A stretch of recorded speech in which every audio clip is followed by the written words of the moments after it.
Hello guys, तो स्वागत है आपका एक नई वीडियो में। तो कल हमने इसमें पढ़ा था different sources that help to business attain specialisation, जिसमें हमने क्लाउड कंप्यूटिंग पढ़ा, सोशल मीडिया पढ़ा, इंफॉर्मेशन कलेक्शन पढ़ा और पावर ऑफ सोशल मीडिया पढ़ा और स्मार्ट मोबिलिटी पढ़ा, intelligent business specialised in intelligence aspect पढ़ा। तो आज हम शुरू करने जा रहे हैं बैरियर्स टू एंटरप्रेन्योरशिप। तो इसमें सबसे पहले आते हैं, दो टाइप के बैरियर्स होते हैं, एनवायरमेंटल बैरियर्स और पर्सनल बैरियर्स। एनवायरमेंटल बैरियर्स में इकोनॉमिक, सोशल, कल्चरल और पॉलिटिकल। एनवायरमेंट क्या होता है? एवरीथिंग अराउंड अस, सराउंडिंग अस। और पर्सनल बैरियर्स जो कि हमारा ही है, मोटिवेशन, हमारा perceptual. Environmental, the development of entrepreneurship is often influenced by environmental factors like economic, social, cultural, and political. These conditions factors may have both positive and negative influences on the emergence and growth of entrepreneurship. तो economic में आता है जैसे कि cash debtors, unavailability of cash debtors and entrepreneur from starting a new venture. अगर आप एक नया वेंचर, एक बिजनेस स्टार्ट करना चाहते हैं बट आपके पास उतना पैसा ही नहीं है, तो ये हो गया ना एक फैक्टर। अब दूसरा आता है सोशल। सोशल में आता है readymade shirts, instant food, vending machines for T and eatables. Okay, sociological factors such as caste, structure, mobility of labor, customer needs, cultural heritage, respect for senior citizens, values might have a far-reaching impact on business. In India, attitudes have changed with respect to food and clothing as a result of industrialization. This has resulted in growth of food processing and garment manufacturing units. This is the emergence and growth of a new class of entrepreneurs. तो social में मतलब कि ये होता है, जो हमारा sociological factors हैं जैसे कि कास्ट डिस्क्रिमिनेशन होता है और लेबर के साथ अच्छा बर्ताव नहीं होता है, कस्टमर्स की नीड्स, कल्चरल हेरिटेज जो होता है, सीनियर सिटीजन्स की रेस्पेक्ट करना, तो इनसे जो है बिजनेस पर काफ़ी इम्पैक्ट पड़ता है। तो इनसे जो है फूड प्रोसेसिंग में काफ़ी ग्रोथ हुई है, गारमेंट मैन्युफैक्चरिंग यूनिट्स में भी, है ना। आगे बढ़ते हैं हम कल्चरल पे। Every society has its own cultural values, beliefs, and norms. It has culture of a society is conducive to social creativity, risk-taking, and adventurous spirit.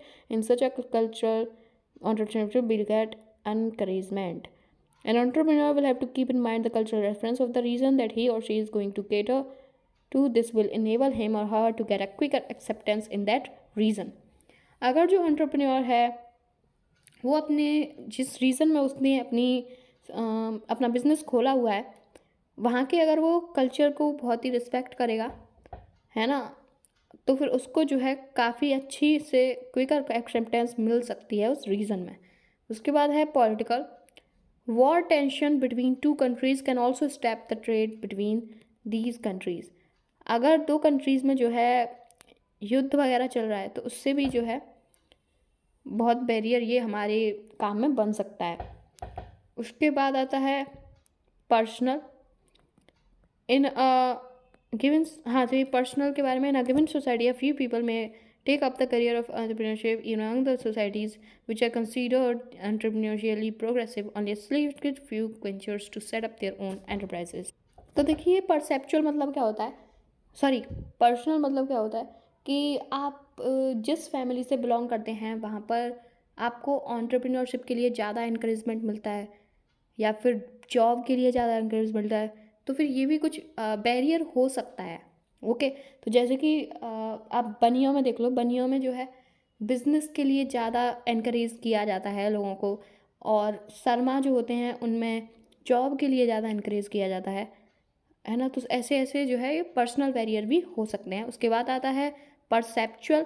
अगर आपकी विज़न क्लियर नहीं है, आप में लैक ऑफ क्लियर विज़न है, आप situation को misunderstand करते हैं, तो ये आपकी ग्रोथ, आपके बिजनेस की ग्रोथ में जो है रुकावट बन सकता है। ओके, नेक्स्ट इज़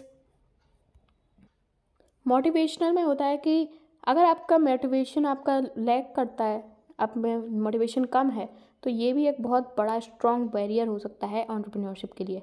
बहुत से एंटरप्रेन्योर्स क्या करते हैं, बहुत ही एंथुसियाज्म में, उत्साह में जो है अपना बिजनेस चालू करते हैं बट जब उनको बहुत ही कुछ कठिनाइयाँ सहनी पड़ जाती हैं तो वो सोचते हैं अरे यार हमसे नहीं होगा ये वो। लेकिन हर बिज़नेस को जो है छोटी मोटी कठिनाइयाँ सहनी ही पड़ती हैं, ये वो लोग समझ नहीं पाते और उनमें जो है मोटिवेशन की कमी हो जाती है और उनका बिज़नेस फेल हो जाता है। तो लेकिन आपको ऐसा नहीं करना है, आपको जो है इस बैरियर को ओवरकम करना है। ठीक है, आगे आगे हमने दे रखा है बिजनेस इंक्यूबेशन। ये हमारा टॉपिक शुरू होता है बिजनेस इंक्यूबेशन का। तो बिजनेस इंक्यूबेशन टॉपिक शुरू करने से पहले आपको ये जानना ज़रूरी है कि इंक्यूबेशन का मतलब होता क्या है। तो इंक्यूबेशन शायद आप में से कुछ लोग जानते होंगे, कुछ नहीं जानते होंगे। जब बच्चा पैदा होता है, जब वो छोटा सा होता है नवजात शिशु, तब उसको हॉस्पिटल वाले एक मशीन में रखते हैं, उसका नाम होता है इंक्यूबेटर। उसमें जो है बच्चे को तब तक रखा जाता है जब तक वो स्टेबल ना हो जाए, उसकी हेल्थ ठीक ना हो जाए। तो अब आपको समझ में आ ही गया होगा फिर तो बिजनेस इंक्यूबेशन क्या है। इसमें क्या होता है, these are the programmes designed to support the successful development of entrepreneurial companies through an array of business support resources and services developed and orchestrated by the incubator management and offered। ये क्या दे रखा है, आप वो थोड़ा simple language में आपको बता देते हैं हम। तो देखिए बिजनेस इंक्यूबेशन क्या होता है, जो छोटे छोटे स्मॉल बिजनेसेस होते हैं उनको जब उनको ग्रोथ करने में, उनको अगर कोई भी फाइनेंशियल एडवाइस चाहिए या फिर उनको कोई मैनेजरियल एडवाइस चाहिए, उनको पैसा चाहिए, उनके पास पैसे की कमी है या फिर उन्हें कुछ भी चाहिए होता है ना, तो उसमें जो है बिजनेस इंक्यूबेटर्स उनकी हेल्प करते हैं, उन्हें नर्चर करवाते हैं, उनकी तब तक ग्रोथ करते हैं जब तक वो स्टेबल ना हो जाए। ओके, तो ठीक है, आगे हमें दे रखा है how do incubators help startups get fundings. तो इंक्यूबेटर्स जो है कैसे मदद करते हैं स्टार्टअप्स को कि उन्हें फंडिंग मिल जाए। तो ये आपके क्वेश्चन एग्जाम में आ सकता है, तो आप इसको ध्यान से देखिए। Connecting companies with angel investors, high net worth individual investors. तो ये क्या करते हैं, ये कंपनीज को एंजल इन्वेस्टर्स से मिलवाते हैं। एंजल इन्वेस्टर्स वो लोग होते हैं जो कि कंपनीज में इन्वेस्ट करने के लिए बहुत ही उत्सुक रहते हैं। बाकी working with companies to perfect venture capital presentations and connecting them to venture capitalist. Companies के साथ काम करते हैं ताकि उन्हें परफेक्ट बना सकें। Assisting companies in applying for loans, companies को गाइड करते हैं कि कैसे कैसे तुम्हें लोन के लिए अप्लाई करना है। Assisting companies in assessing government agency, example NGTE technology, NG business assistance grant programmes. और ये जो है कंपनीज को गाइड करते हैं कि आप कैसे कैसे गवर्नमेंट की जो स्कीम्स हैं उनको असेस कर सकते हैं। जो गवर्नमेंट की स्कीम्स हैं बहुत सारी, जैसे कि NGTE टेक्नोलॉजी, एंजर business assistance grant programs. Okay, आगे हमें दे रखा है हेल्प और support provided for entrepreneurs by the government. तो एंटरप्रेन्योर्स के लिए गवर्नमेंट ने काफ़ी हेल्प और सपोर्ट प्रोवाइड किया है। Various government schemes have been implemented. तो देखिए कुछ स्कीम्स दे रखे हैं आपको यहाँ पे, तो ये आपके क्वेश्चन एग्जाम में पूछा जा सकता है, तो आप थोड़ा एक एक बार इसको पढ़ के चले जाइएगा। एक एक नंबर में आपसे ये पूछा जा सकता है एग्जाम्पल वगैरह, या फिर एक नंबर में ही पूछा जाएगा, आई थिंक सो, ज़्यादा तो नहीं। Schemes implemented by the ministry of MSME, SIDBI, memorandum of understanding with foreign countries. मतलब ये होता है कि अगर आपके देश में हमारे यहाँ से लोग कुछ जाएंगे तो आप उनको मदद करना, और आपके देश से अगर कुछ लोग हमारे यहाँ आएंगे तो हम उनको मदद करेंगे। तो ये होता है memorandum of understanding. MSME national award scheme, NSIC, SIDBI tax holiday scheme, composite loan scheme, industrial state scheme, factoring services, small industry cluster development programme, national equity fund scheme. There are various facts. अब हम आएंगे sector specific schemes पे, यानी कि schemes implemented through KVIC, core board, priority sector, animal husbandry schemes, dairy development schemes, fisheries, agriculture, tea board, tourism, scientific and engineering research schemes.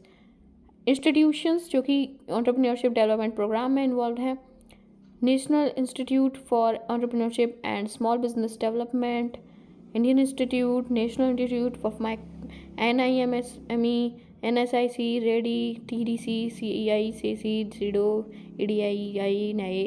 तो ये सब आप पढ़ लेना।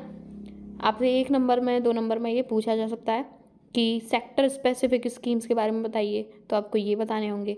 इंस्टीट्यूशंस के बारे में बताइए तो आपको ये बताने होंगे, और स्कीम्स के बारे में बताइए तो आपको इनमें से कोई बताना होगा। सो पढ़ लेना एक बार। और आगे अब हमें समरी दे रखी है, अब इसके क्वेश्चन आंसर हो गए। तो ये चैप्टर हमारा होता है बच्चों यहीं ख़त्म। तो अब हम मिलेंगे अगली क्लास में, जिसमें हम चैप्टर 5 शुरू करने जा रहे हैं। काफ़ी लंबा चैप्टर है बट इंटरेस्टिंग भी है। तो आपको कैसा लगा ये चैप्टर, और हमारी वीडियो को शेयर करें, सब्सक्राइब करें। तो मिलते हैं आपसे नेक्स्ट वीडियो में। Bye bye. रिवाइज करके रखना, सभी होमवर्क भी कर लेना। Okay bye.